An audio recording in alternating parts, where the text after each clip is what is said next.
Je vais répondre à ma grande sœur, l'ancienne ministre de la Jeunesse et des Sports, Madame Nicole Assélé. Il y a Nicole. À un moment donné, moi je pense que apprenez à vous taire. Tu sais, cher aîné, le silence, c'est la meilleure arme. Il faut apprendre à la fermer. Parce que vous n'êtes pas des modèles pour ce pays-là. Parce que nous subissons les colibets, les injures des Gabonais, c'est à cause de vous. Vous les bongos là, vous les bongos. Vous les bongos, avec vos abus. C'est vous les bongos, les acélés, la plupart des bâtiments qui ont eu des fonctions dans ce pays-là, c'est vous qui avez amené les abus. C'est vous qui avez malmené les Gabonais. Comment est-ce que tu peux avoir l'autoupet de venir dire aux gens qu'Omar Bongo n'était pas seul? Mais qui était avec Omar Bongo, puisque tu connais qui était avec lui? Moi, quand je te parle, je cite les noms des contemporains. Je dis tel a fait ceci ou tel a fait cela. Quand moi, Wilfried Okumba, je parle. Mais certainement, tu dois avoir la liste des gens qui ont envoyé, qui ont dit à Bongo d'aller tuer Doué Dabani, qui ont dit à Bongo d'aller tuer le mari de ma tante Léon Osiali Ongaï, qui ont dit à ton père Jean-Boniface Assélé d'organiser la mort de Germain Ba, d'organiser la mort de comment on appelle ça là, de Ndouna Depeno. Pourquoi est-ce que vous voulez que les Gabonais parlent? Pourquoi est-ce que vous voulez que les Gabonais s'en prennent aux Atogovéens? Alors que c'est vous le vrai mal de ce pays-là. Mais Yann Nicole, tu parles de quelle moralité? Quand tu parles de la morale, est-ce que toi-même tu es un exemple de cette morale-là? Avec des orientations sexuelles bizarres. Lorsque tu te permets de pervertir les enfants d'autrui, tu les apprends à lécher les petites chattes et tout, c'est ça la dignité restaurée? Mais ne poussez pas les gens à sortir de leur retranchement. Tout ce que nous avons vécu dans ce pays-là, tous les ministres qui ont travaillé avec Omar Bongo Ndimba, tous ceux qui ont été sous le régime, tout le monde, depuis l'époque monolithique, tous les ministres ont toujours travaillé pour le rayonnement de vos familles respectives. Qui a eu le pouvoir dans ce pays-là? Tout était centralisé par Omar Bongo. Tu parles de crimes économiques. Oui, mais commence déjà à nous faire le point de ta gestion à la Caisse nationale de sécurité sociale. Tu l'as laissé dans quel état, cette caisse-là? Complètement en lambeaux. Et tu viens comme ça, sans honte, tu veux venir donner des leçons aux gens. Mais Yann Nicole, qu'est-ce qui t'arrive? Qu'est-ce qui vous arrive? Ton propre oncle Doué Dabani, qui a tué Doué Dabani? Qui a tué Doué Dabani?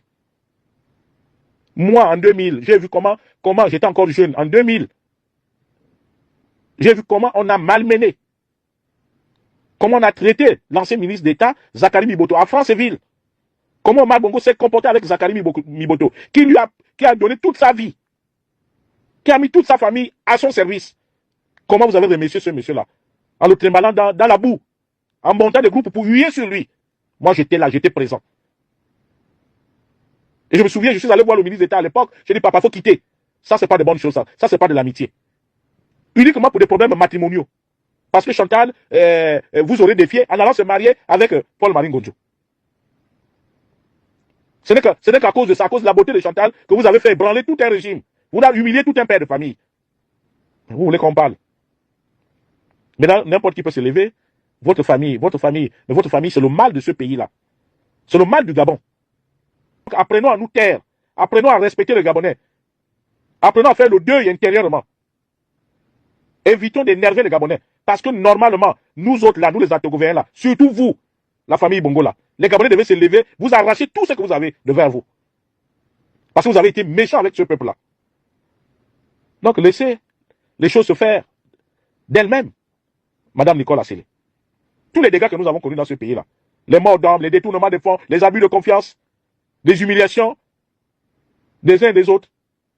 Mais Yann Nicole, arrête ça. Ton propre père, tu l'as traité de sénile. Lorsqu'il vous disait que Ali Bongo là, mon neveu est malade, déclarez la vacance de pouvoir pour que nous sortions de là par la grande porte. Tu passais dans les chaînes de télévision, tu es allé même jusqu'à l'évincer de son propre parti en faisant croire que ce monsieur avait perdu aussi ses facultés cognitives. Mais en soutenant Ali Bongo de fort en comble, comme tu le faisais, c'était quoi? Contre les intérêts des Gabonais. Ce qui était bien pour toi, c'est ce que tu avais dans ta poche. Qu'est-ce que toi, Nicole Assélé, tu as fait aux Gabonais? Qu'est-ce que tu nous as donné, sincèrement? Va te regarder dans le miroir. Le seul héritage que nous retenons de toi, c'est celui seulement de laper les petites chattes, les petites filles de Libreville. de pervertir les petites filles de Libreville. Voilà l'héritage que toi, Nicolas Assélé, toi, tu nous as laissé. Dévergonder nos filles. Avec les valises de God et autres et tout, ce n'est que ça que nous retenons de toi. Qu'est-ce que tu nous as apporté? Qu'est-ce que tu nous as réellement apporté, toi, Nicolas Assélé? Mais lorsqu'on parle de réconciliation et tout, lorsqu'on parle de toutes ces choses-là, des crimes économiques, des machins, on doit aussi parler de la dépravation des mœurs. Parlons-en. À partir de ce moment, on va te mettre au pilori. Devant tout le monde. Tu vas nous montrer comment tu lapes les petites chattes. Mais respectons-nous. Les Bongos qui sont même les premiers concernés ne parlent même pas. Ils savent que Ali Bongo n'a pas su gérer l'héritage laissé par leur papa. Ils sont là, ils ne savent même pas à quel sein de main ils vont être tous mangés. Mais vous avez des comptes à rendre. Est-ce que vous êtes plus méritant que les autres Gabonais? Toi, tu es allé là au Maroc, là. On dit docteur Nicolas Assélé. Mais dans le rendu, dans les conclusions concernant ta soutenance et tout, c'est bien écrit que tu as l'interdiction de pratiquer la médecine. Parce que tu es un danger. Voilà. Voilà. Même ton père aujourd'hui, ton associé, il ne parle même plus. Il ne parle plus, il est dans son coin. Au moins, il a été libéré d'un fardeau. Maintenant, si vous voulez vous rebeller, vous voulez organiser la rébellion, mais vous allez trouver des Gabonais, nous allons parler.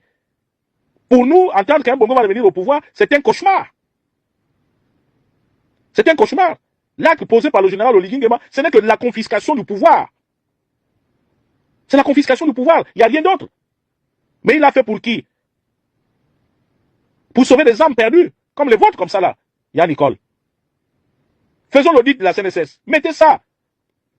Mettez ça sur la place publique. Tous les directeurs généraux qui sont passés à la CNSS, qui sont encore vivants, chacun viendra répondre de ses actes. Des fonds détournés, des biens détournés, au lieu de vous estimer heureux, c'est pour venir ouvrir vos mâchoires carrées, de venir raconter des insanités, des choses qui n'ont aucun sens. Dis-moi, à part vous les Batéké, vous qui avez eu le pouvoir dans ce pays-là, qui d'autre a eu le pouvoir ici, dans ce pays-là, au Gabon? Qui a eu le pouvoir? Parce qu'il y a pouvoir et pouvoir. Le centre du pouvoir au Gabon, c'était Omar Bongo.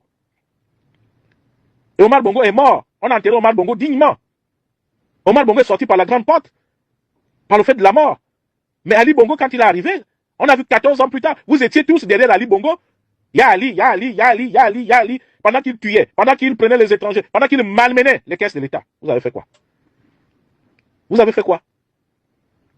Parce que le véritable auteur, c'est la copine ou bien l'ex-femme de ton parent, de ton grand-père ou de ton oncle Bongo, ton oncle puis c'était le mari de ta tante, de ton oncle Bongo, qui a eu des enfants avec Marie-Madeleine Morancho. C'est Marie-Madeleine Morancho, la pièce maîtresse de tout le génocide qu'il y a eu au Gabon, à cause des élections truquées.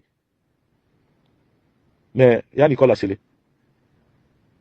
Pourquoi est-ce que lorsqu'on vous laisse, vous vous baladez librement à Libreville aujourd'hui, vous jouissez de l'argent obtenu indûment, vous avez détourné les fonds, des fonds énormes.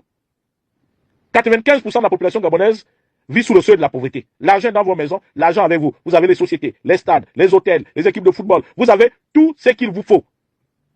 Par rapport à quel héritage? Quel héritage? Est-ce que ton grand-père Dabani, vous avez laissé une plantation à Akiri là-bas où il était un grand cultivateur, il était un homme riche, qui vous a laissé une richesse? Tout ce que vos parents ont obtenu, c'est par le biais de l'État. En détournant les fonds publics. Donc laissez-nous tranquilles. Vos commissions de conciliation et vérité là, pour moi c'est de n'importe quoi. En voulant amener d'autres personnes là-dedans. Les enfants de Germain Basson orphelins, c'est à cause de qui? C'est à cause d'Omar Bongo? Les enfants de Joseph Orenjambe Issani sont orphelins pourquoi? C'est à cause d'Omar Bongo? Qui a eu le pouvoir mieux qu'Omar Bongo? Tout le monde travaillait pour Omar Bongo. L'argent, c'était pour Omar Bongo. Dis-moi là où les gens pouvaient garder de l'argent. Dès que tu avais un compte bancaire, c'était devenu un problème. Lorsque les Obama travaillaient sous Omar Bongo, lorsque les Obama ont accompagné, puis ce sont les premiers cadres, vous vous êtes arrangés à aller dire que les Obama là vont te tuer. Charles Ntibé est là. Qu'est-ce qu'on reproche à Charles Ntibé? Il a conduit l'un des plus grands chantiers que le Gabon ait connu, le chemin de fer. Il a livré jusqu'à la gare de Franceville. Qu'est-ce que vous pouvez reprocher à Charles Ntibé? Dans certains forums là, vous instrumentalisez les gens, l'Embumba. L'Embumba est là. Pourquoi vous n'allez pas l'arrêter? L'Embumba avait des moyens que lui conférait sa fonction. Il est margé dans plusieurs régies financières. Il a dit, au niveau des dossiers de la RTG, qu'il touchait 40 millions de francs CFA par mois.